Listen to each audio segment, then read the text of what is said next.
Hello everyone, welcome to Chetan Bharat learning. इस video में हम HPAS के 2023 के एग्जाम में जो हिस्ट्री से रिलेटेड क्वेश्चन पूछे गए हैं उन्हें डिस्कस करेंगे। प्लस अगर आपने 2024 का HPAS का एग्जाम अगर वो भी देना है तो हमारी स्ट्रेटेजी क्या रहनी चाहिए इन एग्जाम्स में हिस्ट्री के स्पेसिफिकली क्वेश्चंस को टैकल करने के लिए, वो भी डिस्कस करेंगे। चलिए शुरू करते हैं, देखते हैं 2023 के एग्जाम में कैसे क्वेश्चंस जो हैं वो पूछे गए थे फ्रॉम दी हिस्ट्री। हिस्ट्री में modern history, medieval and ancient तीनों ही कवर की जाएंगी जी। सो देखिए, सबसे पहला क्वेश्चन, जीवक चिंतामणि वॉज रिटन बाय। अब आपके माइंड में आएगा कि ये क्वेश्चन ऐसे ही रैंडमली क्वेश्चन पूछा गया है। सो आंसर इज नो, ऐसे रैंडमली क्वेश्चन नहीं पूछा गया। बहुत ज्यादा इंपॉर्टेंट ये क्वेश्चन है। अगर आपने अच्छी तरह से एंशिएंट हिस्ट्री की हुई है, और एंशिएंट हिस्ट्री में भी एक टाइम पीरियड है जिसे हम बोलते हैं that is the Sangam age, तो संगम एज से क्वेश्चन है और संगम एज में बहुत ही इंपॉर्टेंट क्वेश्चन है दैट इज दी जीवक चिंतामणि। अब क्यों इंपॉर्टेंट है, तो देखिए संगम एज से रिलेटेड हमारे पास जो है 5 टेक्स्ट हैं जो बहुत ही ज्यादा इंपॉर्टेंट है। वो 5 के 5 टेक्स्ट, 5 के 5 एपिक्स जो हैं आपको पता होने चाहिए, उनके ऑथर्स आपको पता होने चाहिए कि वो किनके द्वारा लिखे गए।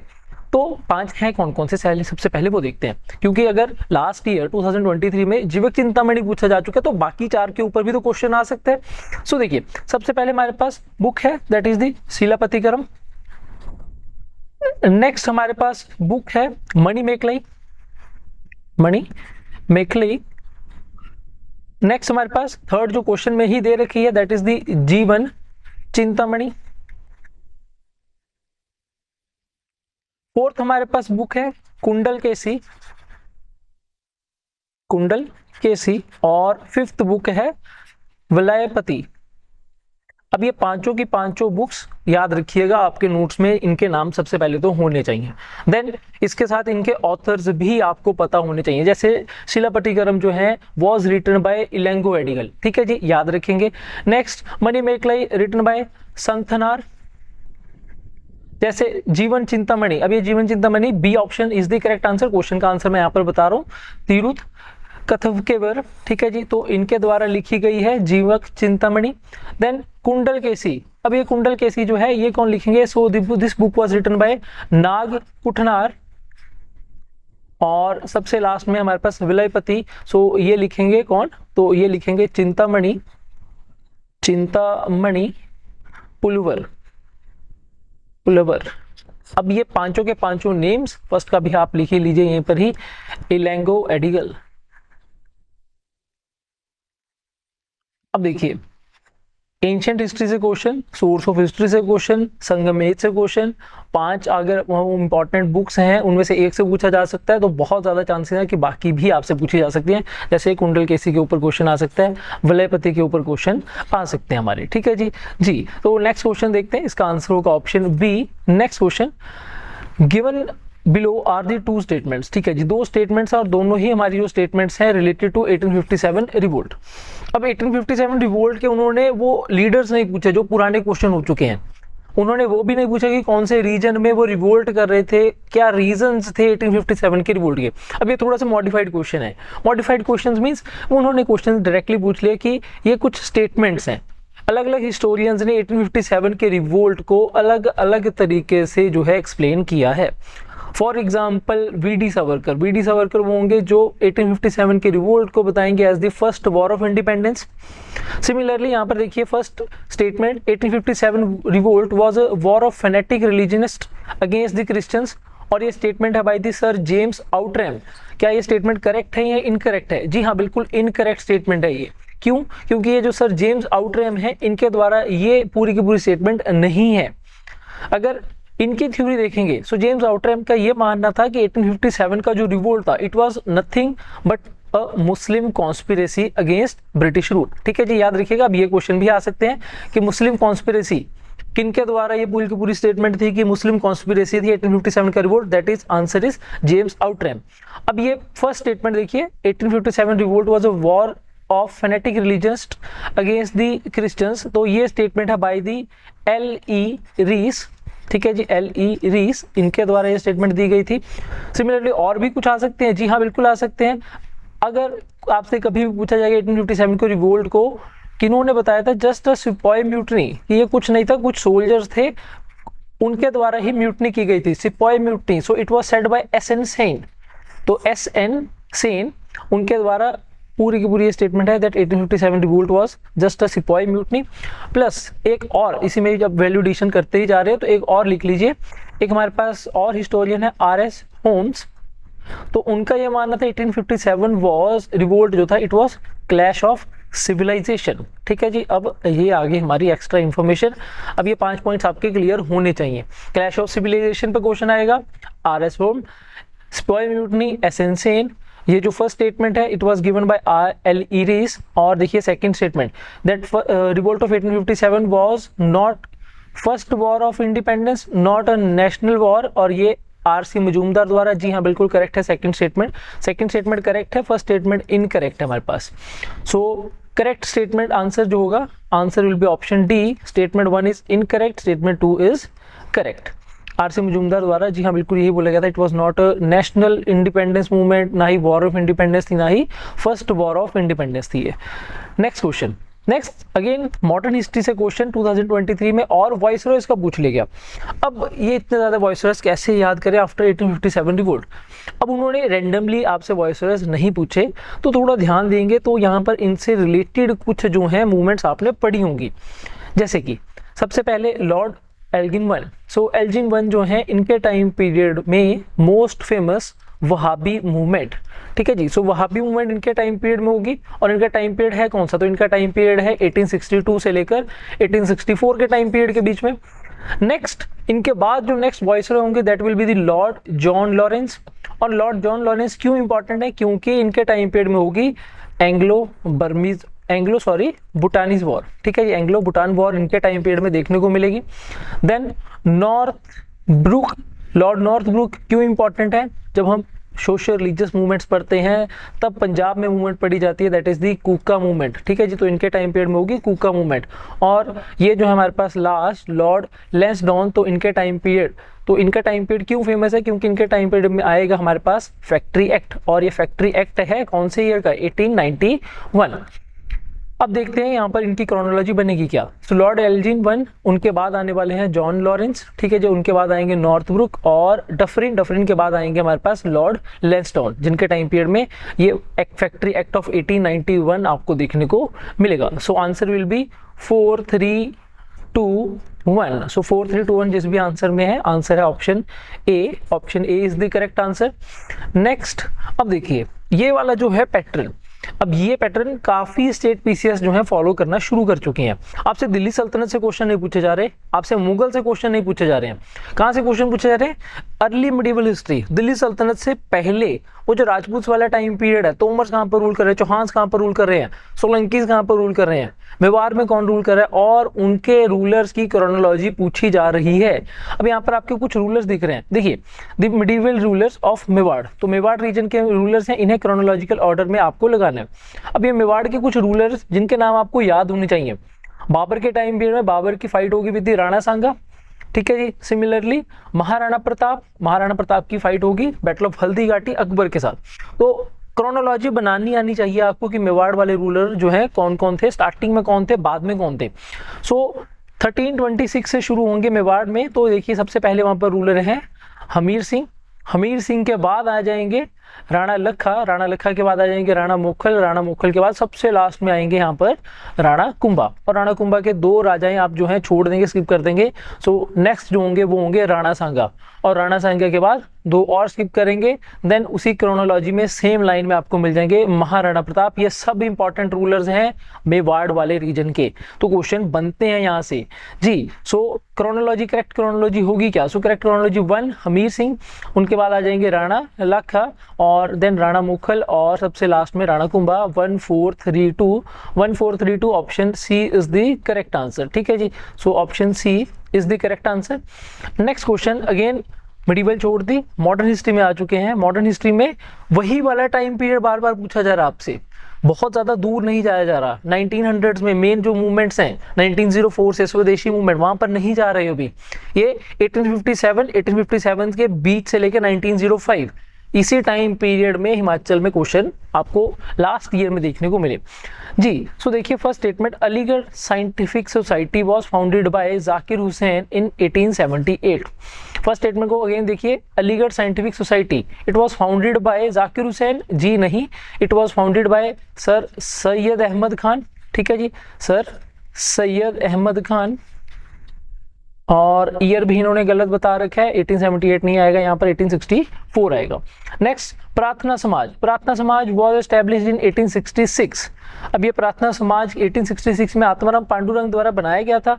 एक साल जो है थोड़ा कम किया गया, यहाँ पे ईयर की गलती दी गई है, 1867 में बनाई जाएगी प्रार्थना समाज बाय आत्माराम पांडुरंग। नेक्स्ट, परमहंस मंडली और मानव धर्म सभा। अब ये दोनों समझिए कैसे, दोनों के ही परमहंस मंडली और मानव धर्म सभा के फाउंडर सेम है, that is the Durgaram Mehta जी।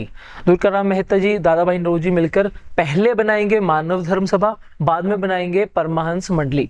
तो परमहंस मंडली 1849 जी हाँ बिल्कुल करेक्ट है, मानव धर्म सभा 1844 जी हाँ, दोनों ही स्टेटमेंट्स करेक्ट हैं और करेक्ट हमें चूज करनी है। So option A is the answer, 3 and 4 only statement is correct.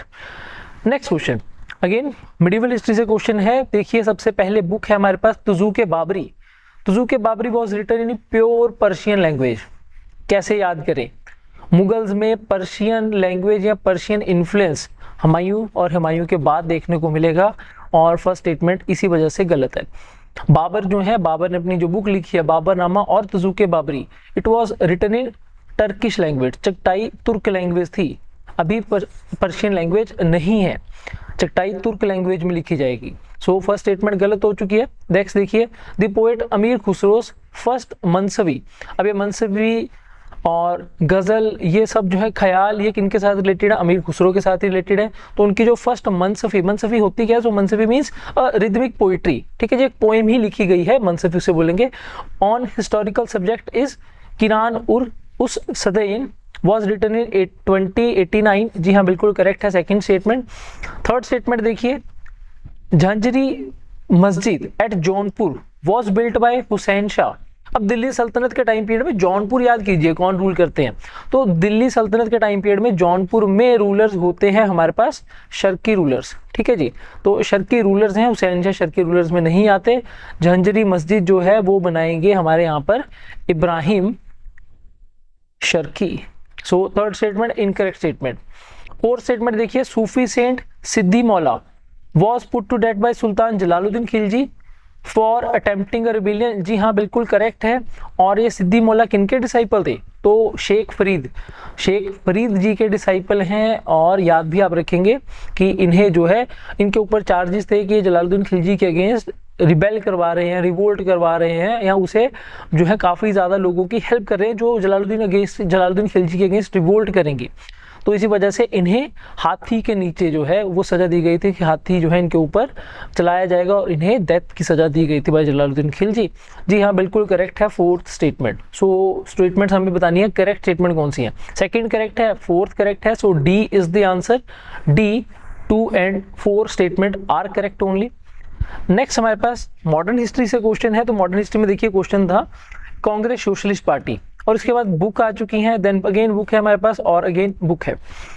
सो सबसे पहले Congress socialist party was establish in 1934। तो यहाँ पर जो है 33 लिखा गया है, फर्स्ट स्टेटमेंट इनकरेक्ट हो गई है, 34 आना चाहिए यहाँ पर, 33 नहीं। नेक्स्ट बुक है देखिए, Marx Gandhi and socialism was written by Jayaprakash Narayan. JP Narayan ji द्वारा ये बुक लिखी जाना जी गलत है। ये बुक जो है Marx Gandhi and socialism, it was written by Ram Manohar Lohia. Ram Manohar Lohia द्वारा ये बुक लिखी गई थी, जयप्रकाश नारायण द्वारा नहीं लिखी गई थी। नेक्स्ट बुक है हमारे पास radical humanist was written by M N. Roy. जी हाँ बिल्कुल करेक्ट है।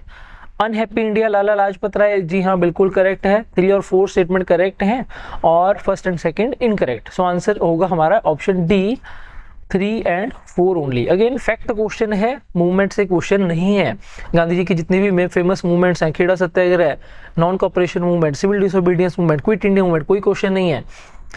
ज्यादातर न्यूज़पेपर्स के ऊपर क्वेश्चन रखे गए हैं, ठीक है जी, फैक्ट बेस्ड क्वेश्चन रखे गए हैं। पॉलिटिकल पार्टीज के ऊपर, socio economic religious reform movements के ऊपर, सोशो रिलीजियस रिफॉर्म मूवमेंट्स पे क्वेश्चन आपसे बार बार पूछे जा रहे हैं, पॉलिटिकल एसोसिएशन से क्वेश्चन पूछे जा रहे हैं। नेक्स्ट हमारे पास क्वेश्चन है विजयनगर एम्पायर और उनकी डायनेस्टीज, ठीक है जी, कुछ हमें रूलर्स दिए गए थे और हमें इन्हें कनेक्ट करना था कि ये कौन सी डायनेस्टी से हैं। विजयनगर एम्पायर में 4 डायनेस्टीज रूल करती थी। स्टार्टिंग में थी संगम डायनेस्टी, संगम के बाद तलुबास, तलुबास के बाद सलूबा और संगम के बाद सलूबा, सलूबा के बाद तुलुबा और सबसे लास्ट में अराइविडू। तो हमें इन्हें जो है किंग्स को एज इट इज अरेंज करना है कि ये कौन सी डायनेस्टी से रूल करते थे। जब हम संगम डायनेस्टी पढ़ते हैं तो संगम डायनेस्टी में हम किंग पढ़ते हैं जिनका नाम है विरूपक्षा। नेक्स्ट तुलुबा डायनेस्टी में है अच्युतरे, जी हाँ बिल्कुल करेक्ट है। अराविडू में बिल्कुल लास्ट में जो आने वाली है उसी में ही है किंग जिनका नाम है श्रीरंगावन। और सलूबा डायनेस्टी में रूलर है थीमा। अब ये इंपॉर्टेंट रूलर्स हैं इन्हीं डायनेस्टीज के, तो आपको इन्हें याद थोड़ा थोड़ा तो करना पड़ेगा, कुछ important Kings of these dynasties, तो इन्हें तो आपको याद एज इट इज करना ही पड़ेगा। और ज़्यादा डिफिकल्ट क्वेश्चन भी नहीं था, एज इट इज सामने सामने ही थे। So A is the correct answer, 1, 2, 3 and 4।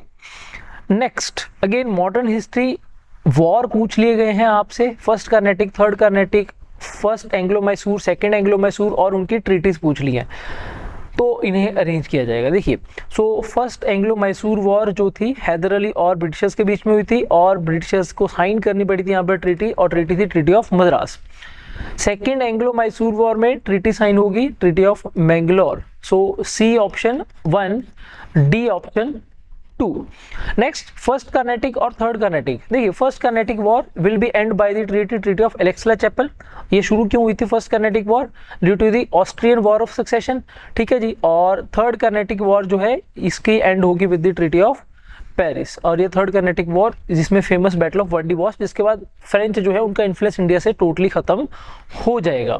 So option ए का आंसर होगा 4 और ऑप्शन बी का आंसर होगा 3। सो आंसर होगा 4, 3, 1, 2। तो कहाँ पर है 4, 3, 1, 2, देखिए 4, 3, 1, 2। So option C is the answer.